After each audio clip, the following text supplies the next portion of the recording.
ओम साईराम। क्षमा द्वारा ही प्रत्येक बशीभूत होइथांती। जे केही सर्वदा धर्म पथरे चले, अधर्मरू दूरेई रहे, स्वयं देवता मध्य ता पाखरे नतमस्तक हुअन्ति। जेकोसी शुभ काम करिबा समयरे आदौ पछकु फेरी चाहु नाही। सबुबेले आगकु आगकु चल, सम्मुखकु चाह, देखिब तुमर सर्वकार्य सफल हेब।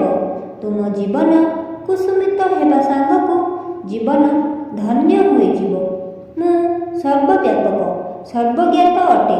मु ही धरी रखिछि समस्त जीव ताबर ओ अस्तावर जगतकु। मने रख, ए विश्वरे जहाँ भी किछि घटुछि से सबुर नियंत्रक ओ सूत्रधर ही मु ही हेउछि आदिमाता, सकल प्राणींकर मूलधार, तीन गुणर निगूढ़ समन्वय, एपरिकी इंद्रिय शक्तिर चालक। मु ही स्रष्टा, पालनकर्ता ओ संहारकर्ता।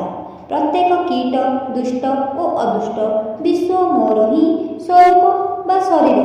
ओम साईराम।